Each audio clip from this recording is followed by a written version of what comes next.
નમસ્કાર. પત્રકારોની જમાવટ સાથે હું છું દેવાંશી. અઠવાડિયામાં ચર્ચામાં આવેલા અનેક મુદ્દાઓ અને એ સિવાય દેશ દુનિયામાં થઈ રહેલી ચર્ચાઓ પર અમે સંક્ષિપ્તમાં સમજતા હોઈએ છીએ કે પત્રકાર કેવી રીતે જોઈ રહ્યા છે એ મુદ્દાને, એમનો દ્રષ્ટિકોણ શું છે.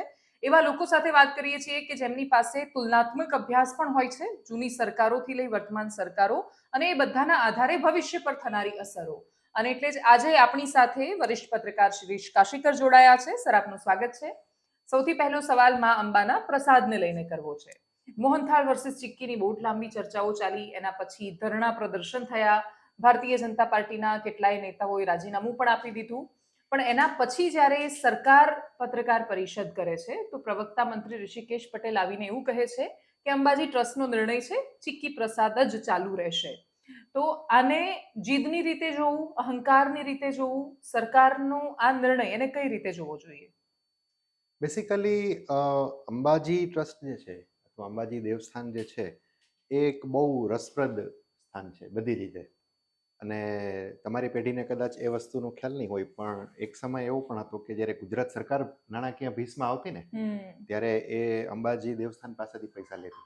મને યાદ છે ચિમનભાઈ પટેલની સરકારે ઓવરડ્રાફ્ટ લીધો હતો. એ સમય હતો ઓવરડ્રાફ્ટ લેવાનો. અને સરકારને કોઈ ગ્રાન્ટ આવવાની બાકી હતી અને પૈસા અંબાજી દેવસ્થાન પાસેથી એમણે કામચલાઉ લીધા હતા. આપણા દેશમાં એવા ઘણા બધા દેવસ્થાનો છે કે જેનું પારંપરિક મહત્વ છે અને એની સાથે એક દૈવી શક્તિ, શ્રદ્ધા અને બધું તો છે જ. અને એના કારણે ત્યાં જે સમૃદ્ધિ છે, આર્થિક સમૃદ્ધિ છે અને સ્પિરિચ્યુઅલ પણ, એ પણ અલગ છે. અને સાથે સાથે ત્યાં જનારા લોકોની કેટલીક શ્રદ્ધા, કેટલીક ભાવના જોડાયેલી છે. તમે તિરુપતિ જાઓ અને તિરુપતિથી તમે ચીકી લઈને આવો એવું ન બને. તમે ત્યાંથી લાડુ લઈને જ આવો. સેમ વે એવા અને ઘણા બધા એવા દેવસ્થાન છે કે જ્યાંના પ્રસાદ જે છે એની આઈડેન્ટિટી છે. તમે મહુડી જાઓ તો ત્યાંથી તમે આમ તો લાવી જ ન શકો, ત્યાં જ તમારે, પણ તમારે સુખડી, ત્યાં તમે કઈ બીજું વાનગી જુઓ તો તમને આશ્ચર્ય થાય. સેમ વે અહીંયા પણ આ જ મુદ્દો હતો. આ જે મુદ્દા ઉપર બધી ધમાલ ચાલતી હતી એ મુદ્દો એ જ હતો કે ભાઈ ચીકી લાવવાની જરૂરત શું છે. એની પાછળ કલેક્ટરે કારણ એવું આપ્યું હતું કે ભાઈ અમે ચર્ચા કરીને ખબર પડી કે ભાઈ બહુ મોહનથાળ સમય લાંબો સમય ટકતો નથી, ચીકી લાંબો સમય ટકે વગેરે વગેરે, ને હવે અમે એની પ્રોસેસ કરી દીધી છે. હવે it's a trust, it's a board. તો બોર્ડમાં જે લોકો બેઠા છે એ લોકોનું અંદર અંદરનું શું રાજકારણ છે એ લોકો જાણે, ત્યાંનું સ્થાનિક રાજકારણ શું છે એ તો એ લોકોને ખબર. પણ ઓબ્વિયસલી આવી રીતે પ્રસાદ બદલવાનો જે નિર્ણય છે એ યથાયોગ્ય નહોતો જ, આજે નથી અને આવતીકાલે પણ નહીં રહે. કારણ કે બહુ સ્વાભાવિક છે કે એની સાથે જો ભાવિકોની લાગણી જોડાયેલી છે અને ભાવિકો આટલા વર્ષોથી એ વસ્તુ સાથે જોડાયેલા છે કે ભાઈ, અને ઇનફેક્ટ દેશ પરદેશમાંથી પણ લોકો જ્યારે અહીંયા આવે કે કોઈ જવાનું હોય તો એમ કે ભાઈ માતાજીનો મોહનથાળનો પ્રસાદ લેતા હોય. તો એ સ્થિતિની અંદર આ પ્રકારે ચીકી કે XYZ જે કંઈ પ્રસાદનું સ્વરૂપ છે બદલવાનો નિર્ણય છે, મને લાગે છે કે યોગ્ય નથી. સરકારે, હવે સરકાર છે, પહેલા કલેક્ટર પાસે મામલો હતો, ત્યાંથી પછી સરકાર પાસે ગયો. હવે તમે કહો છો પ્રમાણે સરકારે કહી દીધું કે ચીકી જ પ્રસારાજે છે. ફાઇન, સરકારના નિર્ણયને અંતિમ માની લેવાતો હોય છે. મને એવું લાગે છે કદાચ ભવિષ્યમાં થનારા કોઈ લિટિગેશન વગેરેથી બચવા માટે પણ સરકારે એવું કર્યું હોય કે ભાઈ આગળ કોઈ મામલો જે છે બહુ વધે નહીં, આપણે ફાઇનલ કરી દો ભાઈ આ જ રહેશે. કારણ કે એ લોકોએ જે કાંઈ ઇન્ટરનલ પ્રોસેસ કરવાની હોય એ કદાચ એમણે કરી દીધી હોય. પણ આ બધી વસ્તુ એવી છે કે ચાલો સમય જતા લોકો ભૂલી પણ જશે, રાઈટ? એવું બધું આ કે એટલો બધો પણ મોટો મામલો નથી કે ભાઈ લોકો પછી એમ યાદ રાખે, હા ઠીક છે, 6 મહિના પછી લોકોને કદાચ યાદ પણ નહીં હોય, કદાચ લોકો ચીકીથી ટેવાઈ પણ જશે, રાઈટ? પણ આ પ્રકારની ઘટના જેની સાથે કોઈ આસ્થાનો મામલો જોડાયેલો છે, એ પ્રકારની ઘટનાઓ જો વારંવાર થાય તો એ ચિંતાજનક છે. હું તમને યાદ કરાવું, 2 કે 3 વર્ષ પહેલા આપણે જ્યારે અહીંયા કોરોના કાળ ચાલતો હતો ત્યારે જગન્નાથજીની યાત્રાને લઈને પણ આ મુદ્દો ઉભો થયો, રાઈટ? અને પછી સરકારે કમ્પાઉન્ડની અંદર જે છે એ રથ ફેરવીને સંતોષ માની લીધો હતો. ત્યારે પણ ખૂબ વિરોધ થયો કે ભાઈ શું તમે કરો ને, શું પ્રોબ્લેમ છે? તમારી પાસે બધી સત્તા છે, તમે ધારો એટલા રિસ્ટ્રિક્શન્સ મૂકો, તમે ખાલી રથ કાઢો, પણ રૂટ ઉપરથી રથ નીકળવો જોઈએ. અલ્ટિમેટલી ન નીકળો, પણ એની અસર દેખાય, એની અસર દેખાય, લોકોની અંદર એના ઉપર ચર્ચા થઈ. હવે આ મુદ્દામાં પણ એવું થશે, સંભવ છે કે એના ઉપર વધારે ચર્ચાઓ પણ થાય અથવા તો લોકો ભૂલી જાય. પણ એક વસ્તુ ચોક્કસ છે કે સરકારને પણ આ મુદ્દો ખ્યાલ જ હશે, પણ છતાં કેટલીક બાબતો કે જેની સાથે બહુ બધા લોકોની આસ્થા અને લાગણી જોડાયેલી હોય ત્યાં બહુ ફૂંકી ફૂંકીને ચાલવું પડે. મારે એકચ્યુઅલી એ સમજવું છે કેમ કે કોરોના વાળો જ્યારે વિષય આવ્યો જગન્નાથજીની રથયાત્રાનો, ત્યારે એક તો રથયાત્રા અમદાવાદ પૂરતી સીમિત હતી અને બીજો પ્રશ્ન એ હતો કે ત્યાં થોડું ઘણું પણ તર્કબદ્ધ સરકાર કશુંક કહી શકતી હતી કે અમે આ કારણોસર યાત્રા નથી કાઢી શકતા. જો સરકાર એવો નિર્ણય લે રથયાત્રાનો તો કદાચ એમના પર બીજા કોઈ પ્રશ્નો પણ લાગી શકતા હતા. જ્યારે અંબાજીના પ્રસાદનો મામલો એવો હતો કે જ્યારે બીજી વાર કલેક્ટરે એવું કહ્યું કે મોહનથાળની ક્વોલિટી સારી નથી. હા, એટલે એની જલ્દી અંદર- બગડી જતો હોય છે હા. વગેરે વગેરે. અને એની અંદર બુરુ ખાંડ જ રાખવામાં આવે છે અને ખાલી આમ બેસન ને બુરુ ભેગું કરીને પ્રસાદના નામે કોન્ટ્રાક્ટર પધરાવી દે છે. એવી બધી માહિતી પણ એમણે ઓફ ધ રેકોર્ડ પણ આપી ઘણી બધી વાર. પણ એ જવાબ તર્કબદ્ધ રીતે ન આપી શક્યા કે એક કોન્ટ્રાક્ટર સારો નથી બનાવતો તો બીજા કોન્ટ્રાક્ટર બીજાને આપો. પાસે બનાવડાવીએ. પણ એની જગ્યાએ એમણે પ્રસાદ બદલવાની રીતસરથી જે જીદ પકડી રાખી. કોઈ પણ પહેલા દિવસથી ક્લિયર હતું કે કોઈ પણ કલેક્ટરની એટલી તાકાત તો નથી જ હોતી આપણે ત્યાં કે એ સરકારની ઈચ્છા વિરુદ્ધ કરી શકે. એના પછી સરકારના મંત્રીઓથી લઈને કેટલાય નેતાઓએ આ વાત પર વારંવાર ઇનડિરેક્ટ ઇશારા કરી દીધા હતા તમે કશું જ નહીં કરી આમાં. ઉદાહરણ કે ભાજપના પ્રવક્તા ડોક્ટર યજ્ઞેશ દવે એમણે એક ટ્વીટ કર્યું કે બ્રાહ્મણ હોવાના નાતે મારી લાગણી દુભાઈ છે. પછી તરત બીજા દિવસે સવારે માફી પણ માંગી લીધી. અમે એ વખતે એ દિવસે સવાલ કર્યો હતો કે તમે જે પક્ષમાં છો ત્યાં શું અંગત લાગણીઓને સ્થાન છે કે તમે આ રીતે વ્યક્ત કરી શકો. એના પછી મંત્રી આવીને જ્યારે એક ફાઇનલ જવાબ આપી દે એવા સમયે જ્યારે અંબાજીમાં મંડપો બંધાઈ ગયા છે, ધરણા ચાલી રહ્યા છે અને પરિસ્થિતિ આક્રમક બની રહી છે ધીરે ધીરે, તો શું સરકાર આવું એટલા માટે કરી શકે છે કેમ કે એ સમજે છે કે જગન્નાથ મંદિર જેવો મુદ્દો ભૂલાઈ જાય છે, બાકીના બધા મુદ્દા ભૂલાઈ જાય છે, તો પછી આ પણ એવી જ કોઈ બાબત છે? હા, સરકાર એ બહુ રોબસ્ટ સિસ્ટમ હોય છે એટલે એને ખબર હોય છે કે ક્યારે કઈ વસ્તુને સ્પિન ઓફ કરવી, ક્યારે કઈ વસ્તુને સામે આગળ લઈ લાવવી જવી, અને કઈ પછી વસ્તુને પાછળ લઈ જવી. એટલે સંભવ છે કે આ કેસમાં પણ એવું થાય. પણ અને એ થઈ શકે, સરકાર બધું કરી શકે. સરકાર માટે કે શું ન કરી શકે, શું કરી શકે. હા, બહુ સિમ્પલ વસ્તુ છે. પણ છતાંય એક વસ્તુ છે, હું એટલે જ કહું છું કે વારંવાર જો આ પ્રકારની ઘટનાઓ બને કે જેમાં લોકોની આસ્થા સાથે સંકળાયેલા પ્રશ્નો ઉઠે તો પછી એ આગળ જતા સરકાર માટે પણ હેડેક બની શકે. પણ અત્યારે તો એવું લાગતું નથી. અત્યારે તો એક જ મુદ્દો છે, સરકાર એને વાત વાળી લેશે. આગળ જતા મે બી એવું પણ બને કે હા, થોડા સમય પછી કદાચ કંઈક થોડું પરિવર્તન પણ કરે, એવું પણ બને. પણ અત્યારે તો એવું નથી લાગતું કે એ મુદ્દો આગળ જતા કઈ બહુ મોટી સમસ્યા સરકાર માટે ઉભી કરે. અચ્છા, ભૂતકાળના ઉદાહરણો કે જેની અંદર સરકારે લીધેલા નિર્ણયો એ સાચા કે ખોટા એ તો અલગ વિષય રહ્યો, પણ એના પર આંદોલનો બહુ જ વિશાળ થયા. સ્વાભાવિક રીતે જ મોહનથાળ કે ચિક્કીનો મુદ્દો એટલો મોટો નથી કે જેના કારણે ગુજરાતના લોકો આંદોલન કરવા માટે ઉતરી જાય કે પછી સરકારની સામે પડે. પણ આ નિર્ણય એટલા માટે પણ વધારે ચર્ચામાં છે કેમ કે સરકાર ભારતીય જનતા પાર્ટીની છે કે જે શ્રદ્ધા કે આસ્થાના આવા મુદ્દાઓને એમણે બહુ જ રાજનૈતિક ઉપયોગ એમણે જે તે સમયે ઘણીવાર કરેલો છે. કદાચ બીજા કોઈ પક્ષની સરકાર હોત તો એ વિષય પર આટલી બહુ લાંબી ચર્ચાઓ પણ ના થઈ હોત કેમ કે લોકો પણ એને બહુ સ્વાભાવિક પ્રક્રિયા માનતા. પણ ઉદાહરણ તરીકે દેશમાં ખેડૂતોનું આંદોલન થયું અને સરકારે પોતાનો નિર્ણય પાછો લીધો કે પછી એના સિવાય જે દિલ્હીમાં બાકીના આંદોલનો થયા આને લઈને CCAA ને લઈને અને એ સિવાયના બધા વિષયોમાં, તો સરકારો શું એ પરિસ્થિતિને સમજે પછી જુએ કે આની વોટ પર કેટલી અસર થશે અને પછી જ નિર્ણયો લેતી હોય છે? ડિપેન્ડ્સ, ચૂંટણીનું વર્ષ છે કે નહીં. દરેક સરકાર માટે આપણે ત્યાં તો આમ તો દરેક વર્ષે ચૂંટણીઓ ચાલતી હોય, કોઈને કોઈ રાજ્યમાં ચૂંટણી ચાલતી હોય, અને છેલ્લે કાંઈ ન હોય તો લોકસભા તો હોય જ. પણ મોટાભાગે પોલિટિકલ પાર્ટીઝ જે છે એનું કેટલું પોલિટિકલ માઇલેજ મળે એવું છે અથવા તો એમાંથી કેટલું નુકસાન થાય એવું છે એ ગણતરી હંમેશા કરતી હોય છે. સંગઠન જે રાજકીય પક્ષોના હોય, સંગઠન અને સરકાર, એ હંમેશા આ વિચારતા હોય કે એ કોઈ એક ઘટના જે છે એને બહુ વધારે જો એ ઉછળશે તો એનાથી રાજનૈતિક નુકસાન થવાની કેટલી સંભાવના છે. ફાયદો થતો હોય તો કોઈ પ્રશ્ન નથી, નુકસાન થવાની કેટલી સંભાવના છે અને એને કઈ રીતે આપણે હળવી કરી શકીએ.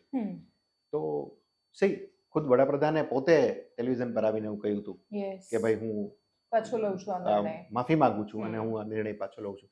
ઇટ શોઝ કે ભારતીય જનતા પાર્ટી અને એનડીએ સરકારને વસ્તુની ગંભીરતાનો ખ્યાલ આવી ગયો હતો કે ભલે ત્યાં એક કે બે રાજ્યના ખેડૂતો જ ધમાલ કરી રહ્યા છે કૃષિ કાયદાના નામે, બાકી કોઈ રાજ્યમાંથી એક ખેડૂત પણ ત્યાં ગયો નથી, છતાં પણ એ રાજ્યો સહિતના વિસ્તારોમાં આસપાસના 4-5 રાજ્યોમાં એની બહુ ઊંડી અસર થઈ શકે એવું છે.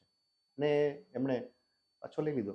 માનો કે એવું જો ન થવાનું હોત અને બીજી કોઈ રીતે સરકાર જો એ આંદોલન જે છે એને હળવું કરી શકાવી હોત તો એ પણ થઈ બાકી શકે. હા, એટલા માટે કેમ કે દરેક રસ્તાઓ અપનાવ્યા પછી છેલ્લે આ નિર્ણય લેવામાં આવ્યો હતો. તો એના પરથી પાછા ગુજરાત પર આવી જઈએ તો ભૂતકાળની સરકારો કે જે બહુ પ્રચંડ બહુમતીથી બની, ઉદાહરણ તરીકે માધવસિંહ સોલંકીની સરકાર, તો સરકાર બન્યાના થોડા જ મહિનાઓમાં રાજીનામું આપવું પડે એવી પરિસ્થિતિ એ સરકારોની શું કામ આવી ગઈ હતી? શું એ પરિસ્થિતિઓ સંભાળી નહોતા શક્યા? એ પોતાના લોકોને સંભાળી નથી શક્યા. સમસ્યા એવી હતી કે અહીંયા જે લોકો શાસનમાં હતા એ લોકોને દિલ્હી દરબાર સાથે બહુ સારું કોર્ડિનેશન હતું અને કોંગ્રેસનું જે કલ્ચર હતું, હવે તો છે એવું નહીં કહી શકાય કારણ કે હવે તો વર્ષોથી સત્તામાં નથી એ લોકો, પણ એ સમયનું પણ જે કલ્ચર હતું એની અંદર મોટાભાગે બધી જ બાબતો જે હાઈકમાન્ડ કહેવાય છે, અત્યારે અહીંયા પણ હાઈકમાન્ડ છે, પણ એ હાઈકમાન્ડ સિસ્ટમને કારણે બધા સૂત્રોનો દોરી સંચાર ત્યાંથી થતો હતો અને દરેક વસ્તુ જે છે એ કોંગ્રેસની રાજ્ય સરકાર છે એમને પૂછીને એ કરવી પડતી હતી. અને એમાં ઘણા બધા નિર્ણયો એવા હતા કે જેમાં મુખ્યમંત્રી પોતે પણ સહમત ન હોય તો શું કરવાનું, એટલે પછી વારંવાર જે છે એ સંઘર્ષ થાય. અને જે કોંગ્રેસનો જે સૌથી જૂનો રોગ છે અંદર અંદરની ટાટિયા ખેંચ, દ્વેષ, નેતાઓના પોતપોતાના ઈગોઝ, આ બધી બાબતો જે છે એ તો ત્યારે તો સત્તામાં હતા એટલે એ ચરમસીમા ઉપર હતી અને એના કારણે પછી આટલી સરસ રીતે ચૂંટાઈને આવેલી સરકાર જે છે એ મહિનાઓમાં પડી અને એક અનામતનો મુદ્દો તો એમાં સૌથી મોટો હતો જ અને એનો ફાયદો જે છે કોંગ્રેસના અસંતુષ્ટોએ પણ લીધો અને વિપક્ષમાં ભાજપનું તો કામ જ હતું, સરકાર ગઈ. અચ્છા, તો જેટલી ચૂંટણીઓ મેં જોઈ અથવા જેટલું થોડું ઘણું સમજી હું એ પ્રમાણે શું જાતિગત મુદ્દાઓ જ સૌથી વધારે અસર કરતા હોય છે ચૂંટણીમાં? કેમ કે ઇવન 2017માં ભારતીય જનતા પાર્ટી આમ થોડું હારતા રહી ગઈ, તો એ પરિસ્થિતિમાં પણ મુખ્ય મુદ્દો તો અનામતની આસપાસનો જ હતો. આંદોલનો પણ જાતિની આસપાસના હતા, એ દલિત આંદોલન હોય, ઓબીસી મુવમેન્ટ હોય કે પછી પાટીદાર મુવમેન્ટ. ભૂતકાળમાં પણ ગુજરાતમાં પ્રશ્નો એની આસપાસના રહ્યા, એક બે ખેડૂત કે પછી નવનિર્માણને અપવાદો ગણી લઈએ તો. દેશમાં પણ એ જ રીતે જોવા મળ્યું, મંડલ કમંડલથી લઈને આટલે સુધીનું. તો શું આપણા દેશમાં ચૂંટણીઓ જીતવી કે હારવી આ બધું જ જાતિ સિવાયના કોઈ મુદ્દાઓ પર ખાસ આધારિત નથી? જાતિ છે ને બહુ સટલ ફેક્ટર છે. ચૂંટણીઓની હાર જીતમાં જાતિ સટલ ફેક્ટર છે. એ સિવાયના ઘણા બધા ઇમોશનલ ફેક્ટર્સ કામ કરતા હોય છે. એટલે જેને આપણે કહીએ ને કે બહુ મોટા પરિપ્રેક્ષમાં, જેમ કે 90ના દાયકામાં રામરથ યાત્રા નીકળી, રાઈટ, અને જે પક્ષ 2 સાંસદો જેના હતા એ 182 પહોંચ્યા, ભલે સબસિક્વન્ટલી પહોંચ્યા પણ પહોંચ્યા, એની લોકો નોંધ લેતા થઈ કારણ કે એમણે લોકોના મનમાં જે વાત હતી અને જેને સેક્યુલરિઝમના નામે આટલા વર્ષોથી સપ્રેસ કરવામાં આવી હતી એ વાતને એમણે બહાર લાવી, પ્લેટફોર્મ આપ્યું અને લોકોને એ વસ્તુ સમજાવવા માંડી કે ઓકે આવું પણ થઈ શકે છે ને આવા પણ લોકો છે કે જે આવું કંઈક કરવા માંગે છે. લોકો એમને પછી ધીરે ધીરે મત આપ્યા અને આજે તો હવે આપણે જોઈએ છે કે 10 વર્ષથી એ પાર્ટી સત્તામાં છે. જ્ઞાતિ જાતિનું ફેક્ટર જે છે ને એ પ્રદેશે અલગ અલગ છે, પણ દરેક જગ્યાએ દરેક સરકારો, રાજ્યની સરકાર હોય કે કેન્દ્રની સરકાર હોય, એ જ્ઞાતિ જાતિ ઉપર જ ફોકસ કરીને જીતે છે એવું નથી. લોકલ મુદ્દાઓ પણ ઘણા બધા હોય છે જેની કોઈને કોઈ ઇમોશનલ અપીલ હોય, રાઈટ. બાકી બધું તો પછી શું છે કે જે સ્થાનિક લીડર છે એ એના ઉપર વધારે ફોકસ કરે કે ભાઈ મારા વિસ્તારમાં ફલાણી જ્ઞાતિના કેટલા લોકો છે, ઢીકણી જ્ઞાતિના કેટલા લોકો છે, હું કઈ જ્ઞાતિનો છું, રાઈટ. પણ એવું બિલકુલ જરૂરી નથી કે દર વખતે જ્ઞાતિ જાતિનું ફેક્ટર જે છે એ જ ઓવરપાવર કરે કે એ જ તમને જીતાડે, એવું બિલકુલ જરૂરી નથી.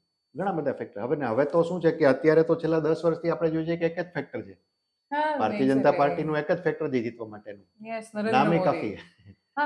મને એકચ્યુઅલી ભલે વિષયમાં નથી પણ મને થોડી હવે ક્યુરિયોસિટી થઈ રહી છે એટલે વચ્ચે ઘુસાડી જ રહી છે મુદ્દો કે 2024નું ઇલેક્શન, એકચ્યુઅલી ગયું ઇલેક્શન, પણ એ અત્યારે દેશની રાજનીતિની ધુરી છે નરેન્દ્ર મોદી. કાં તો એની સાથે છે લોકો, કાં તો એમની સામે છે લોકો, એની આસપાસ રાજકારણ રમાઈ રહ્યું છે. 2024ની ચૂંટણી હવે આવી જ ગઈ છે, તો ગુજરાતમાં તો કોઈ વધારે ડાઉટ હાલની પરિસ્થિતિને જોતા મને નથી કે ભારતીય જનતા પાર્ટી પોતાનો રેકોર્ડ જાળવી ન રાખે. અને બીજું કે 26માંથી 26 હતી એટલે હવે સી આર પાટીલ ગમે તેટલી મહેનત કરે, નવો રેકોર્ડ નથી એમની પાસે પ્રસ્થાપિત કરવા. પણ બાકીના રાજ્યોમાં જે રીતે વિપક્ષ કથિત રીતે સંગઠિત થવાની વાત આવી રહી છે, કથિત રીતે એટલા માટે કેમ કે સિસોદિયા માટે પત્ર લખ્યો તો એમાં કોંગ્રેસે સાઇન નહોતી કરી, તો એ જોતા શું નરેન્દ્ર મોદીની સામે ક્યારે, જેમ ઇન્દિરા ગાંધીની સામે આખું મુવમેન્ટ ઊભી થઈ દેશમાં અને જેપી સહિત બધા જ લોકોએ એક પ્રાણ ફૂંક્યો, એવું નરેન્દ્ર મોદીની સામે ક્યારેય કોઈ વિપક્ષ મુવમેન્ટ ઊભી કરી શકે એવી સંભાવના લાગે છે તમને? નરેન્દ્ર મોદીની સામે આ પ્રકારની કોઈ મુવમેન્ટ શરૂ પણ થઈ શકે એવું નથી. ઊભી કરીને આગળ ચલાવવી એ તો બહુ દૂરની વાત છે. એનું કારણ એવું છે, તમે જ હમણાં કહ્યું કે પહેલા તો વિપક્ષ જેવું કંઈ નથી. સંગઠન તો છોડી દો, વિપક્ષ ક્યાં છે? વિપક્ષના નામે જે કંઈ છે એ બધા એટલા બધા પોતપોતાના હિતો, પોતાના પ્રાદેશિક કાં તો પ્રાદેશિક હિતો, જે કેસીઆર Yes. એ તેલંગાણાની બહાર નથી નીકળતા, નવીન પટનાયક ઓડિશાની બહાર નથી નીકળતા, કોંગ્રેસ તો પોતાની અત્યારની જે પરિસ્થિતિ છે એમાં એને પોતાનું જે કંઈ છે કેમ જાળવવું એની મથામણમાં પડેલી છે. એ નેતૃત્વ કઈ રીતે આપશે? એટલે અત્યારે તો સ્થિતિ એવી છે કે ઘણા બધા પ્રાદેશિક પક્ષો એક એવો ચોખ્ખો ઉભો કરવા માંગે કે જેમાં કોંગ્રેસ ના હોય, કારણ કે એ લોકો કોંગ્રેસને હવે લીડર તરીકે એક્સેપ્ટ કરવા કન્સિડર તૈયાર નથી નથી. કરતા. હા, રાઈટ. સાચી છે. હવે એ પરિસ્થિતિમાં જ્યાં અહીંયા સાયુજ્ય જ નથી થતું, તમે થૂકના થીગડા જ મારે રાખો છો, કે તમને ખબર છે કે તમારે કોની સામે લડવાનું છે, તો તમે જ ભેગા નથી થતા, તમે એની સામે ભેગા થઈને શું લડવાના? અને એ તો વાસ્તવિકતા છે કે આજની તારીખમાં એનડીએ, આઈ વિલ નોટ સે નરેન્દ્ર મોદી ઓર બીજેપી, એનડીએના જે કંઈ 4-5 પક્ષો છે એની જે સંયુક્ત તાકાત છે એની સામે આ બધા એટલા બધા વિખરાયેલા છે કે હવે ભેગા થાય તોય મોડું થઈ ગયું છે. હવે મોડું થઈ ગયું છે. હવે અનલેસ એન્ડ અનટિલ તમે નરેન્દ્રભાઈ મોદી અને એમની સરકારને મહાભ્રષ્ટ છે એવું કંઈક સાબિત કરતા બહુ મોટા કંઈક ધડાકા લઈ આવો, જેવું રાજીવ ગાંધી વખતે બોફોર્સ અચાનક પ્રકરણ આવ્યું. થયું હા, એવું yes. કંઈક લઈ આવો અને લોકોના મનમાંથી એકદમ વિશ્વાસ જગી જાય તો જુદી વાત છે. અધરવાઇઝ એવી કોઈ મુવમેન્ટ લાવવી કે એવું કંઈ તમે સટલ કામ કરો કે જેનાથી લોકોના મનમાં એના પ્રત્યેનો આદર ઓછો થઈ જાય, ઇટ્સ નેક્સ્ટ ટુ ઇમ્પોસિબલ. અને એ હવે સમય પણ નથી. સી એક વર્ષ નથી, હવે તમારી પાસે ગણીને 7 થી 8 જ મહિના છે પ્રેક્ટિકલી, અને એમાં તમે હજુ ભેગા નથી થયા. તમને ભેગા થવામાં મને પેલો બોલાવશે તો જઈશ, આ આવશે તો હું જઈશ, એમાં બધું રહી ગયું છે. એને કારણે ઇટ્સ વેરી ડિફિકલ્ટ કે તમે એમને ચેલેન્જ પણ કરી શકો. હા, અને બીજું કે ખબર નહીં કેમ કે એટલા રૂપિયા પણ હશે કે કેમ વિપક્ષની પાસે. આમ તો ભારત ના, જોડો રૂપિયા યાત્રા પૈસાનો સરસ પ્રશ્ન રીતે. નથી. ભારતમાં કોઈ પણ પોલિટિકલ પાર્ટી પાસે રૂપિયા પૈસાની કોઈ ખોટ નથી. હમણાં જ જે ઇલેક્ટોરલ બોન્ડનો જે અહેવાલ આવ્યો હતો એમાં તમે જુઓ પ્રાદેશિક પાર્ટીઓ પાસે પણ ઘણા અમુક રૂપિયા છે. 100 કરોડથી વધારે રૂપિયા છે. એટલે ફંડ કોઈના માટે પ્રોબ્લેમ નથી, પૈસા પ્રોબ્લેમ નથી. ભલે ભાજપ પાસે કદાચ સૌથી વધારે હશે, હા, એ પણ સત્તામાં બધા છે. પાસે પૈસા છે. પૈસાનો પ્રશ્ન જ નથી.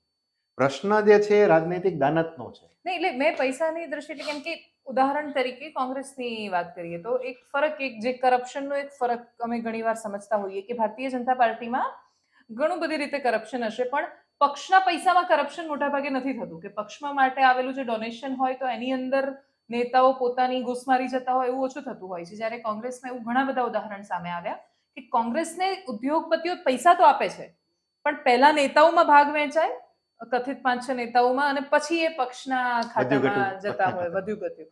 તો એ રીતે પણ શું વિપક્ષ તૈયાર છે? કેમ કે ઉપરથી લઈને નીચે સુધી કોંગ્રેસમાં આ પ્રશ્ન છે કે એમની પાસે પક્ષ તરીકે જે ડોનેશન આવે એ તો ઓફિશિયલી જે ડોનેશન આવે એના સિવાયનું અનઓફિશિયલ ફંડ જે આપતા હોય છે એ તો કોંગ્રેસમાં નેતાઓ ખાઈ જતા હોય છે.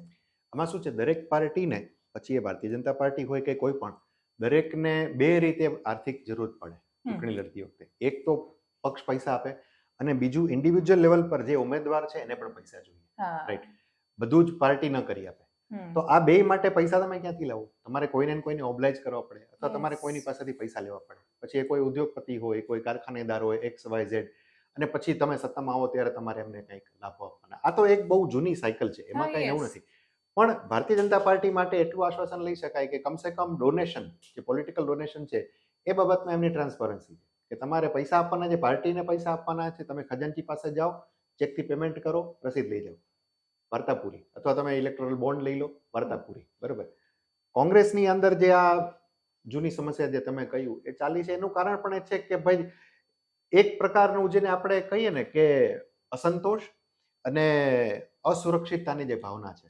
ઘણા બધા લોકો એવા કારણોસર પણ રાજકારણમાં હોય છે ને કે હું કંઈક પદ પર આવી જાઉં, પછી થોડુંક ભેગું કરી લઈ, પછી આગે દેખા જાય. એમાં ને એમાં પાર્ટી લાઈન જે છે એની તમે ક્યારેક બહાર નીકળી જાઓ છો, ખોટા કામો કરો, અને પછી મૂળ કામ તમારે જે કરવાનું છે એ તમે કરો નહીં, તો આપોઆપ તમારી પાર્ટી પણ બદનામ થાય. અને હમ. તમારે જે પરિણામ જોઈએ છે એ પરિણામ મળે નહીં. કોંગ્રેસના જૂના નેતાઓ ઘણીવાર બહુ બળાપો કાઢતા હોય છે કે અમે જે પક્ષની સાથે જોડાયા હતા કે જે વિચારોની સાથે જોડાયા હતા એનું વર્તમાનમાં ક્યાંય અસ્તિત્વ નથી, કોંગ્રેસ પક્ષ લડવા જ નથી માંગતો વગેરે વગેરે. હવે ધીરે ધીરે ભારતીય જનતા પાર્ટીના પણ અમુક જૂના નેતાઓ બહુ જ ઓછા છે, જૂજ છે, પણ છતાંય બોલી રહ્યા છે, ક્યારેક મુદ્દાસર બોલી રહ્યા છે. પ્રધાનમંત્રીની વાતો સાથે સહમત હોય પણ એ સિવાય સ્થાનિક ઘણી બધી બાબતોમાં એમનો બળાપો હોય છે. એ ક્યારેક કરપ્શનની સામે પણ બોલે છે, સિસ્ટમની સામે બોલે છે. એ જોઈને સવાલ એ છે કે ભારતીય જનતા પાર્ટીમાં હવે ધીરે ધીરે એ પેઢી શાસનમાં આવી રહી છે કે જેણે 2 સીટ વખતે શું સંઘર્ષ હતો, એની પહેલા શું હતું, કેવી રીતે વિચારો માટે લડતા હતા, કેવી રીતે પોલીસની લાઠીઓ ખાધી છે, એની પહેલા ઇમરજન્સીમાં શું હતું, એ કશું જ જોયું નથી. એમને તૈયાર થાળી મળી છે. તો શું એ લોકો વિચારધારા સાથે એમને કે લેવા દેવા રહેશે આગળ જતા? અ, મને એવું લાગે છે કે ભારતીય જનતા પાર્ટીને જ્યાં સુધી હું સમજ્યો છું એ એની એક કોર સિચ્યુએશન છે કે એ લોકો કોઈ પણ વ્યક્તિ ભારતીય જનતા પાર્ટીમાં આવે એટલે એની પહેલી ટ્રેનિંગ તો એ જ હોય છે કે એને દીનદયાલજી વિશે સમજવું, ડૉક્ટર શ્યામાપ્રસાદ મુખર્જી વિશે સમજવું, બીજેપીની કોર આઈડિયોલોજી શું છે એના વિશે સમજવું. પછી તમે કોઈ પણ લેવલના નેતા હો એના માટેના એ લોકો વર્ગો કરે, તાલીમ આપે, એ બધું જ એ થતું હોય છે. એ બધું તો થાય, કોંગ્રેસમાં પણ થતું હશે. પણ પ્રશ્ન એ છે કે ખરેખર પછી એ બીજા પક્ષમાંથી ત્યાં આવેલી વ્યક્તિ ખરેખર એને કેટલું આત્મસાત કરે છે. એ પોતાનો કોઈ એજન્ડા લઈને આવેલો છે તો એ પાર્ટીમાં બહુ જલ્દી દરકિનાર થઈ જશે. અને જો એ મેઇન સ્ટ્રીમમાં બીજેપીની જે પોલિટિકલ આઈડિયોલોજી છે એની સાથે ખરેખર રહેવા માંગતો હોય તો એ ધીરે ધીરે આગળ પણ વધે. એટલે હું નથી માનતો કે બીજેપીની અંદર એવો કોઈ આગળ જતા. હા, ચોક્કસ જે નવા યુવાનો, નવું લોહી જે આવી રહ્યું છે, જેને તમે કહ્યું ને કે આ બધું કાંઈ જોયું જ નથી, તો એ તો રહેવાનું જ છે. દર 20 વર્ષે એક પેઢી બદલાવાની છે, રાઈટ? તો એ તો થવાનું છે કે નવા લોકો આવશે જ, અને નવા લોકો પાસે નવા વિચારો પણ હશે. કદાચ એ જૂની પેઢીને લોકોને એવું કહેતા હશે કે હવે તમે આ બધું જૂનું ભૂલો, હવે અમે લોકો આવ્યા છે, હવે અમે આવું કરવા માંગીએ છીએ. તો ફ્લેક્સિબિલિટી હશે તો બીજેપી એ પણ એક્સેપ્ટ કરશે કે ચાલો આ કરીએ, વાંધો નહીં, બરાબર છે. પણ ફ્લેક્સિબિલિટીનો અર્થ એવો નથી થતો કે જૂની તમામ વસ્તુઓ છે ભૂલેવી છે. કારણ કે હજુ પણ આ દેશની અંદર ભારતીય જનતા પાર્ટી તમે જ્યારે એવું કહો ત્યારે એક એવો મોટો વર્ગ છે જે એનો વોટર છે, એ હજુ પણ એવું માને છે કે ઓકે, ભારતીય જનતા પાર્ટી એટલે મૂળ જનસંઘ, મૂળ જનસંઘ એટલે દીનદયાલજી, શ્યામાપ્રસાદજી, અટલજી, અડવાણીજી, મને રાઈટ? એટલે આ સવાલ છે, સોરી ટુ ઇન્ટરપ્ટ, પણ છે ને જેમ કે અમે હમણાં ઇલેક્શન દરમિયાન મેં તમને પહેલા પણ એકવાર કહ્યું હતું કે અમે ફોટો લઈને ગયા હતા બીજેપીની રેલીમાં અને પદાધિકારીઓ હતા, એવું પણ નહીં કે સાવ કોઈ એમ એબીવીપીના ખાલી કાર્યકર્તાઓને પૂછ્યું હોય, એ હવે કરવાના છીએ અમે, પણ ઇન શોર્ટ એ લોકોને જઈને પૂછ્યું હતું તો પંડિત દીનદયાલ ઉપાધ્યાય, શ્યામાપ્રસાદ મુખર્જી, એમના વિચારો છોડી દો, એ ઓળખતા જ નહોતા એમને. બીજેપીના ત્યાં સુધી કે અડવાણીજીને નહોતા ઓળખ્યા. એ અમારા માટે પણ થોડું શોકિંગ હતું. અમે પેલું 2 ટાઈપનું રાખીએ કે અઘરા સવાલો અને સહેલા સવાલો. તો સહેલામાં અમે રાખ્યા હતા લાલકૃષ્ણ અડવાણી, અટલ બિહારી વાજપેયી વગેરે, અને એ કોઈને નહોતા ઓળખતા સિવાય નરેન્દ્ર મોદી. તો શું ભારતીય જનતા પાર્ટીમાં એ પેઢી નથી બદલાઈ કે જે મૂળ પોતાના જે હતા વિચારો એ લોકોથી સાવ દૂર થઈ ગઈ હોય? એવું બને. દૂર થઈ ગઈ નથી, પણ એ લોકોને ખબર જ નથી. ખબર જ નથી, ખબર ઓળખ જ નથી કે આપી. આ પાર્ટીનો આખો જે પાયો જે છે એ પાયાના બત્તરો કોણ હતા, ક્યાંથી આ બધું શરૂ થયું છે. એવું બને ને કે અત્યારે જે પ્રકારનું ગ્લેમર છે, જે પ્રકારનું પાવર, આ બધું જોવે છે, એટલે યુવાનો આવી જતા હોય કે ચાલો અત્યારે વેતી ગંગા છે, આપણે પણ પહોંચી જાય. હા, આપણને પણ ક્યાંક કંઈક મળી જશે, આપણે થોડુંક દોડાદોડી કરીએ, થોડીક મહેનત કરીએ તો આપણને પણ કંઈક પદ મળી જશે, અને મળતું પણ હશે. એવું પણ બને કે અમુક સ્માર્ટ લોકો છે આગળ પણ નીકળી જતા હોય, એવું પણ બનતું હોય. પણ એને ખરેખર પાર્ટીની આઈડિયોલોજીને કંઈ બહુ ખબર પણ ન હોય, તો એ પાર્ટીની જવાબદારી બને કે કમસે કમ આ પ્રકારની ઘટનાઓ બનતી હોય એમાંથી એ કંઈક બોધપાઠ લે અને એ લોકોને સમજાવે કે ભાઈ આ આવું નથી, તમે જે માનીને આવ્યા છો એવું નથી, રાઈટ? અને એ તો હકીકત છે કે ભલે પાર્ટી આજે ગમે તે લેવલ પર પહોંચી હોય, કોઈ પણ પોલિટિકલ પાર્ટી, પણ એને જ્યાં છે ત્યાંથી આગળ જ વધવાનું હોય છે, પાછળ તો આવવાનું હોતું નથી. તો એના માટે ભલે એને નવું લોહી જોઈએ જ, પણ એને અનુભવી લોકો પણ જોઈએ. અને જે અનુભવી લોકો હોય ને એ નવા લોકોને હંમેશા અંગુલી નિર્દેશ કરે કે આવું કરજો, આવું નહીં કરતા, આવું કરજો, આવું નહીં કરતા, અમે આ ભૂલો કરી હતી, તમે આ ભૂલો નહીં કરતા. તો શક્ય છે કે કદાચ બીજેપી હવે એ દિશામાં એટલે આગળ જ્યાં વિચારે. સુધી પેલા યુથને પાવરમાં આવ્યા પછી એવું ન લાગે કે પેલા જૂનો કોણ મને શીખવવા વાળો, ત્યાં સુધી વાંધો ના આવે. એ પહેલા એ લોકોને સુધારી દેવા પડે. હા, નહીં તો પછી શું થાય કે અમુક જગ્યાએ પહોંચ્યા પછી એમને એવું થાય કે ભાઈ હવે તમારો જમાનો ગયો, તમારી રિટાયર લાઈફ શરૂ થાય છે. હું ગુજરાતના મૂળ મુદ્દા પર આવું, પણ હજુ એક એડિશનલ સવાલ છે. ભારતીય જનતા પાર્ટીની પાસે વિચારધારા દર્શાવવા અથવા બાકી બધી વાતો માટે પોતાના ચહેરાઓ છે, પંડિત દીનદયાલ ઉપાધ્યાય છે, શ્યામાપ્રસાદ મુખર્જી છે, અને છેક નજીકનું લેવું હોય તો વાજપેયીજી સુધીની એમની પાસે પરંપરાઓ છે. તો છતાંય માત્ર સરદાર અને ગાંધીની આસપાસ શું કામ એમણે વિચારધારાની દ્રષ્ટિએ રમવું પડે છે? નહીં, સરદાર અને ગાંધી જે છે એ they are not the part of core ideology of BJP. Core ideology બીજેપીની આ તમે જે 3 નામો લીધા એના પ્રોપોનન્ટ્સ એ લોકો જ છે. દીનદયાલજી, શ્યામાપ્રસાદજી અને પછીની જનરેશનમાં અટલજી અને અડવાણીજીને એ લોકો આવે, બરોબર, જેમણે ગ્રાઉન્ડ લેવલ ઉપર કામ કરીને પાર્ટીને આગળ વધારી. મૂળ ફિલોસોફી આ લોકોની, દીનદયાલજી, શ્યામાપ્રસાદજીની, રાઈટ. એ લોકોએ મૂળ વાત કરી કે ખરેખર આ દેશમાં શું કરવું જોઈએ અને આ લોકો એને આગળ લઈ ગયા, એટલે એ બરોબર છે. પણ તમે શું પ્રશ્ન પૂછો કે તો શું કામ એમણે દરેક જગ્યાએ ગાંધી અને સરદારની વિચારધારાને જ પ્રોજેક્ટ કરવી પડે? હા, હવે એ છે ને એની પાછળનું પ્યોર પોલિટિકલ રીઝન છે. જે કામ કોંગ્રેસે કરવાનું હતું એ કામ કોંગ્રેસે કર્યું નહીં. કોંગ્રેસ જે છે એ કોઈને કોઈ હિસાબે નહેરુવાદમાં કે એના પછી ઇન્દિરા ગાંધીવાદ, નોટ ગાંધીવાદ, ઇન્દિરા ગાંધીવાદમાં પરિવારવાદ, જેને અત્યારે બીજેપી પરિવારવાદ કહે, એમાં જ અટવાયેલો રહ્યો. અને એને કારણે વાસ્તવમાં જે ડ્યુ ગાંધીજીનું હતું કે સરદારનું હતું એ એમને ન મળ્યું. જેના તરફથી મળવું જોઈતું હતું એના તરફથી ન મળ્યું. જે પાર્ટીએ એમને પાળી પોષીને આટલા મોટા કર્યા અથવા જે પાર્ટીને એમણે મોટી કરી, જે વિચારધારાને એમણે મોટી કરી, એ વિચારધારાના લોકોએ એમને પછી આગળ જતા ભૂલાઈ દીધા. મને લાગે છે એ જે એનો પોલિટિકલ એંગલ છે એ બીજેપીએ બહુ શિફ્ટ રીતે પકડ્યો. બરાબર છે, અને એ તો વાસ્તવિકતા છે. સરદાર પટેલે જે દેશ માટે કર્યું એ વાસ્તવિકતા છે. ગાંધીજીએ પણ જે કર્યું એ વાસ્તવિકતા છે. એને કોંગ્રેસ કે બીજી કોઈ પણ પાર્ટી હોય ભૂંસાઈ નહીં શકે, નહીં જ કરી શકે, નહીં જ કરી શકે. સ્વાભાવિક છે. તો એટલા માટે એકચ્યુઅલી હું આ રાજનીતિની આટલી બધી ચર્ચાઓ વચ્ચે એટલે પણ કરી રહી છું કેમ કે તમારા રસ્તા પર પડતો ખાડોથી લઈને તમારા ઘરમાં આવતા રોટલાથી લઈને ખેડૂતના આંસુ બધું જ છેલ્લે કનેક્ટ થાય છે પોલિટિક્સ સુધી. બિલકુલ. અને કોણ સત્તામાં છે, કયા આધારે સત્તામાં છે, એ બધી વાતો બહુ અસર કરતી હોય છે. એટલે જ બીજેપી સત્તામાં છે. તમે સૌથી પહેલા ચિક્કી અને પ્રસાદનો મુદ્દો એટલે લીધો હતો મોહનથાળનો, કેમ કે એમનો આધાર એ છે ચૂંટણીમાં વોટ માંગવાનો. એ શ્રદ્ધાની અને બાકી બધી હિન્દુત્વથી લઈને ઘણી બધી વાતો કરતા હોય છે, તો એટલા માટે સૌથી વધારે જવાબદેહ એ મુદ્દાઓ પર બનતા હોય છે. પણ જ્યારે તમે સરકારમાં એકવાર પક્ષ આવી જાય તો પછી એ જવાબદેહ તો પીએસઆઈ ભરતીકાંડમાં પણ બને છે, એ તો જવાબદેહ ખેડૂતમાં પણ બને છે, એ તો જવાબદેહ કરપ્શન જો કોઈ જગ્યાએ થઈ રહ્યું છે તો એમાં પણ બને છે. તો અમે ઉદાહરણ તરીકે ગૃહમાં આક્રમકતા જોઈ હર્ષ સંઘવીની બીબીસીની ડોક્યુમેન્ટરી પર. એ પણ બહુ જ સ્વાભાવિક હતી કેમ કે પ્રધાનમંત્રી નરેન્દ્ર મોદી પર એની અંદર બહુ મોટા આરોપો લગાવ્યા છે કથિત રીતે. તો એમાંથી એનો એક અંશ આક્રમકતાનો, ગુસ્સાનો ક્યાંય બાકીના મુદ્દાઓ પર જવાબદારોમાં નથી દેખાતો. તો શું એટલા માટે કેમ કે એમના ચૂંટણી પ્રચારના મુખ્ય મુદ્દાઓ આ હતા જ નહીં? નહીં, હવે આ ગૃહની અંદર જે મુદ્દા ઉપર એમણે આક્રમકતા દાખવી, it is again a narrative building. કારણ કે આપણે જાણીએ છીએ કે બીબીસી ડોક્યુમેન્ટરીના મુદ્દે આખા દેશભરમાં ચર્ચાઓ ચાલી અને ભારતીય જનતા પાર્ટી સ્વાભાવિક છે કે જ્યારે કોઈ મુદ્દો નરેન્દ્રભાઈને કેન્દ્રમાં લઈને જો આટલો બધો થતો હોય તો ભારતીય જનતા પાર્ટી એમાં આક્રમક થવી એ સ્વાભાવિક છે. પણ તમે બાકીના જે મુદ્દા કયા ને એમાં સરકારની જવાબદેહી બનતી હોય, બને જ છે, રાઈટ. પછી કોઈ પણ પ્રકરણ, ભ્રષ્ટાચારની વાત હોય કે આવી કોઈ ભરતી પ્રકરણ હોય કે કોઈ પણ હોય, તો ઘણી બધી વખતે જ્યારે સરકારને એવું લાગે કે એ આ મુદ્દામાં ભીસમાં આવી શકે એવું છે તો એ ક્યારેક ડિફેન્સિવ મોડમાં આવી જતી હોય. અને મોટાભાગે એવું થતું હોય, મોટાભાગની સરકારો, પછી રાજ્ય સરકાર હોય કે કેન્દ્ર સરકાર હોય, જો એ ક્યાંય ભીસમાં આવી જાય એવું લાગશે તો કાં તો કોઈ સમિતિ બનાવી નાખશે અથવા તો કોઈ તપાસ સોંપી દેશે અને બને તો એ પ્રકરણ જે છે બને ત્યાં સુધી એટલે બોલ જ નહીં, એટલે ઓટોમેટિક ચર્ચા ઠંડી થઈ જાય. રાઈટ. પણ અને આ પણ તમે જે અત્યારે મુદ્દાઓ કયા એ મુદ્દાઓ પણ બધા એવા જ છે કે જેની અંદર સરકાર કોઈને કોઈ તપાસ સોંપી દે. આમ ટેકનિકલી જોઈએ ને તો વાસ્તવમાં એ વહીવટી મુદ્દો જ છે, વહીવટી મુદ્દો જ છે, બરાબર. તો એમાં સરકાર તપાસ સોંપી દે કે ભાઈ જુઓ કેમ આવું કઈ રીતે થાય, આવું ચાલે જ નહીં, રાઈટ. અને મામલો ધીરે ધીરે જે છે એમાંથી જતો રહે. પણ સરકાર જ્યારે ડિફેન્સિવ મોડમાં આવી જાય ને ત્યારે સૌથી મોટો ફાયદો છે ને વિપક્ષને થાય.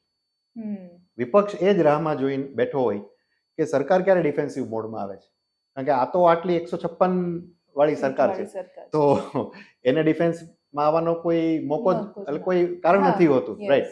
તો આવા નાના નાના મુદ્દાઓ કે કોઈ બીજો એવો મોટો મુદ્દો કે જેના કારણે સરકારને જવાબ દેવો પડે, વિધાનસભામાં જવાબ દેવો પડે, તો એ વિપક્ષ માટે એ ગોળનું ગાડું હોય, એ તરત જ એ મુદ્દાને ઉઠાવે અથવા ઉપાડી લે. પણ જો એ મુદ્દામાં ખરેખર એટલું બધું લોક તથ્યો. લાગણીઓ જોડાયેલી હોય, હમ, તથ્ય તો કદાચ ચાલો થોડું ઘણું હોય. હોય પણ ખરા, કારણ કે વહીવટી મામલો છે એટલે એમાં કંઈક ગડબડ તો હોવી જ જોઈએ, હમ, પણ લોક લાગણી સાથે બહુ વધારે જોડાયેલો મુદ્દો ન હોય તો સરકાર એને ઠંડા બસ્તામાં બહુ જલ્દી જી. નાખી દે. વાત સાચી છે. અને લોક લાગણી સાથે જોડાયેલી વસ્તુ હોય તો સરકારને થોડુંક ફૂંકી ફૂંકીને આગળ વધવું પડે, હમ, નહીં તો પછી એ મુદ્દો વધારે આગળ ભડકે, વિપક્ષ જે છે એ પણ એમાંથી પોલિટિકલ માઇલેજ લે એવું બને. મને વિપક્ષના એ માઇલેજ પરથી સમજવું છે કે 2022ની ગુજરાતની વિધાનસભા ચૂંટણીમાં 156 સીટ આવી ત્યારથી એટલું તો બહુ જ આમ નક્કી હતું કે વિપક્ષનો એટલો બધો પાવર નહીં દેખાય ગૃહમાં. પણ ગૃહમાં પાવર નથી, પણ છતાંય જે સંગઠનની કથિત રીતે ચૂંટણી દરમિયાન આમ આદમી પાર્ટીએ કે પછી કોંગ્રેસે વાત કરી, એ તો બધા જ લોકો જિલ્લામાં સંગઠનમાં અસ્તિત્વ ધરાવે જ છે. તો એ લોકો, કેમ કે ભારતીય જનતા પાર્ટી માટે તો કદાચ મુખ્ય મુદ્દાઓ હતા જ નહીં એમના ચૂંટણી પ્રચારના આ બધા, પણ આ બધા મુદ્દા એ પેપર લીક હોય, ખેડૂત હોય, બેરોજગારી, ભ્રષ્ટાચાર, આ બધા વિપક્ષોના મુખ્ય મુદ્દાઓ હતા. અને છતાંય એ બધા મુદ્દાઓ પર એવી બધી ઘટનાઓ આવી કે જેમાં એ ગુજરાતમાં સરકારને ભીંસમાં લઈ શકતા હતા. લોક લાગણી પણ હતી, જુનિયર ક્લાર્કનું પેપર ફૂટ્યુંથી લઈને પીએસઆઈ સુધી, કે પછી ખેડૂતના પ્રશ્નો આવ્યા ત્યારે. પણ વિપક્ષોએ માત્ર ટ્વીટ કરીને, એકાદ પ્રેસ કોન્ફરન્સ કરીને એ બધા મુદ્દાઓને સમેટી લીધા. તો શું એ લોકોને લડવું જરૂરી નથી લાગતું આ વિષયો પર? એમને એવું લાગે છે કે હજુ ચૂંટણી તો આવતી નથી તો શું કામ લડવાનું? એક્ઝેક્ટલી, એ જે એમનું એક માઇન્ડસેટ છે ને કે દરેક બાબતમાં ચૂંટણીને સામે રાખવી, એ ક્યાંક ને ક્યાંક નડે છે. આપણે જેમ જર્નલિઝમમાં કહીએ છીએ કે લેગવર્ક જરૂરી છે, ફિલ્ડમાં જાઓ, રિપોર્ટિંગ કરો, ડેસ્ક ઉપર બેસીને કામ નહીં કરવું. આમાં પણ એવું જ છે પોલિટિક્સમાં, તમે શેરીઓમાં નહીં ઉતરો ત્યાં સુધી લોકો તમારી સાથે નહીં આવે. અને આમાં થાય છે કે એવું શેરીઓમાં કોણ ઉતરે છે? જેને ફોટા પડાવવા છે, એક્ઝેક્ટલી. જેને વિડીયો કેમેરા સામે દેખાવાનું છે. એક 8-10 લોકો હોહા કરશે, એક બે કાગળ બાળશે, એકાદું ટાયર બાળશે પછી અને જતા રહેશે તરત. વાર્તા પૂરી. એટલે ઉપર રિપોર્ટ કરી દેવાનો કે અમે આજે હોહા કરી હતી, એટલે ઉપર વાળા ખુશ ને નીચે વાળા ખુશ ને બધા રાજીને છાપામાં ફોટા આવી ગયા ને આ હા કેવો વિરોધ થઈ ગયો એવું. અને પ્રોબ્લેમ ત્યાં જ છે. આવું જ સતત કરી રાખવાથી, અથવા તો પ્રેસ કોન્ફરન્સ કરીને અમે સરકાર આમ કરી નાખ્યું, સરકારનું તેમ કરી નાખ્યું, આ ખોટું છે ને સાચું છે ને, લોકો એવી રીતે નથી જોડાતા. તમે લોકોના ખરેખર મુદ્દાઓ બાબતે તમને એવું લાગે છે, લોકોને પણ એવું લાગે છે કે સરકાર આ મુદ્દામાં ધ્યાન નથી આપી રહી, તો તમારે લોકોની વચ્ચે જ જવું પડે અને લોકોને કહેવું પડે કે સરકાર ક્યાં ખોટી છે.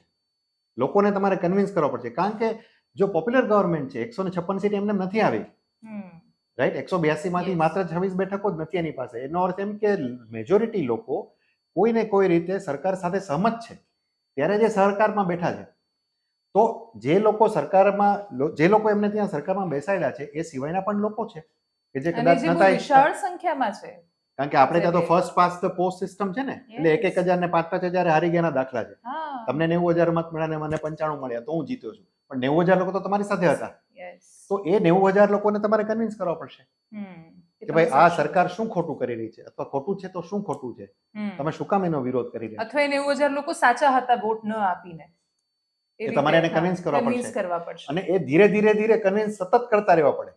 તમે એકાદ વખત કઈ કાર્યક્રમ કરો ને 6 મહિને પાછા જાગો, જેમ અશોક ભટ્ટ પેલું ખાડિયામાં દર થોડા દિવસે પકોડા તળતા હતા આમ વિરોધ માટે. જનસંપર્ક આપણે જેને કહીએ ને, જનસંપર્ક. નેતાઓનો જ્યારે પબ્લિક સાથેનો કનેક્ટ તૂટી જાય, જનસંપર્ક તૂટી જાય, એટલે આવું થાય. આજે કોંગ્રેસના એવા કેટલા નેતાઓ છે, કોંગ્રેસ છોડો ને, ભારતીય જનતા પાર્ટી જે અત્યારે સત્તામાં છે એમાં સંગઠનને બાદ કરતા એવા કેટલા લોકો હશે, રાઈટ, કે જે લોકો નિયમિતપણે પોતાના મતદાતાઓને મળવા જતા હશે, કે જેઓ નિયમિતપણે મતદાતાને મળતા હશે. એમએલએ એમપીને નથી ઓળખતા એમના ક્ષેત્રમાં, રાઈટ. એવું કેમ થાય? ચાલો એ તો પછી ચૂંટણી ટાણે બધું સરભર થઈ જાય છે અને જીતી જવાય છે, એ જુદી વસ્તુ છે. પણ ત્યાં પણ પ્રોબ્લેમ આ જ છે, જો પબ્લિક કનેક્ટ નથી તો પછી, જો તમારો પબ્લિક કનેક્ટ નથી તો બીજા લોકો કરી લેશે, જે વિરોધ પક્ષમાં જે કરી લેશે, અને કાલે પછી તમે સત્તામાંથી જતા રહેશો અથવા તો તમારી બેઠક છે એ કોઈ બીજું છીનવી લેશે. So public connect from political angle, from political point of view, એ તો બધા માટે જરૂરી છે. અચ્છા, છેલ્લો સવાલ કે જ્યારે આ બધા મુદ્દાઓની, જે ગુજરાતમાં મોટા લાગતા મુદ્દાઓની બહુ સતત ચર્ચાઓ થતી હોય, અમે ઘણી વાર ઇવન એવા પત્રકારો જોયા છે કે જે કશો ખાસ વિષય ના હોય તો કોંગ્રેસ વાળાને ફોન કરે કે આજે યુનિવર્સિટીમાં કશું કરો ને, આજે કંઈ છે નહીં ડિબેટ માટે. તો આવી રીતે વિપક્ષના વિરોધો સીમિત થઈ ગયા છે, એ લોકો કંઈ બહુ વધારે કરતા નથી. અને એવા સમયમાં ગુજરાતમાં જે આ બધા વિપક્ષ સત્તા પક્ષ બધાને બહુ જ નાના લાગતા મુદ્દાઓ, જે ઘણીવાર પ્રજા માટે ખરેખર મોટા મુદ્દા હોય છે પણ એમના માટે બોલવા વાળું કોઈ નથી હોતું, એવા સમયે એવા પણ તર્ક આવતા હોય છે કે ભાઈ રામના નામે પથ્થર તરે, એટલે નરેન્દ્ર મોદીના નામે બધા જ લોકો વોટ આપી દે છે. પણ શું નરેન્દ્ર મોદીના નામે વોટ આપવાથી એ મુદ્દાઓનું અસ્તિત્વ અથવા એની ગંભીરતા ઓછી થઈ જાય છે? Not at all. અને એ વાતની નરેન્દ્રભાઈને પણ ખબર છે, અને એ વાતની ગુજરાતના મુખ્યમંત્રીને પણ ખબર છે, ને ગુજરાતના મંત્રીઓને અને ધારાસભ્યોને પણ ખબર કે જે મુદ્દા છે તો છે જ, લોકશાહી દેશ છે અને એમાં ઘણા બધા પ્રશ્નો રહેવાના છે, રાઈટ? લોકોને નડતા હોય, લોકોને સમસ્યાઓ આવતી હોય એવા પ્રશ્નો રહેવાના છે, અને એનો હલ, તમે સરકારમાં છો તો તમે એ પ્રશ્નનો હલ કેટલી સરળતાથી અને કેટલી ઝડપથી આપો છો એના ઉપર તમારી પોપ્યુલારિટી કાં તો વધશે કાં ઘટશે. બરાબર છે. અત્યારે સરકાર જે છે બહુ કમ્ફર્ટેબલ પોઝિશનમાં છે, એને અત્યારે બીજું કાંઈ બહુ કોઈ હલાવી કે ડગમગાવી શકે એવી સ્થિતિ નથી, એ સમજી શકાય એવું છે. બરાબર. અને 2024 સામે છે એટલે કોન્ફિડન્સ એનો બુલંદી ઉપર છે. એગ્રી. પણ મેં જેમ પહેલા પણ કહ્યું ને કે નાની નાની ઘટનાઓ જે છે એનો બેકલોગ જો વધતો જાય અને પછી લોકોની અંદર અસંતોષ જો એકઠો થતો જાય તો લાંબા ગાળે 2 વર્ષે 3 વર્ષે પણ વિપક્ષ જે છે એને એનકેશ કરી શકે. અત્યારે તમે સત્તામાં છો તો અત્યારે તમે જેટલા મુદ્દાઓ જે છે, પહેલા તો એ તમારી ફીડબેક સિસ્ટમ એટલી સ્ટ્રોંગ કરો કે લોકોના મનમાં જે પ્રશ્ન આવે એ તમારા સુધી પહોંચી જાય અને તમે એને હલ કરી દો બને એટલો જલ્દી, તો આગળ જવાનો પ્રશ્ન નથી. પણ માનો કે કોઈ કારણોસર એ મુદ્દો મોટો થઈ રહ્યો છે તો પણ તમારી સિસ્ટમ એવી કરો તમે કે પ્રશ્નને તમે ઝડપથી હલ કરી દો, જેના કારણે એ મુદ્દો આગળ જતો અટકી જાય. અને તમને જેનો હંમેશા ડર હોય કે વિપક્ષ એમાંથી કંઈક માઇલેજ લઈ લેશે તો એ પ્રશ્ન આપોઆપ હલ થઈ જાય. એક્ઝેક્ટલી. આનું સુંદર ઉદાહરણ પેપર લીક થી લઈને બાકીની બધી સમસ્યાઓ છે કે એ માહિતી અમારી પાસે આવે કે ઇવન યુવરાજસિંહ જાડેજા પાસે છે, પણ એ પહેલા સરકાર પાસે જ જતી હોય છે.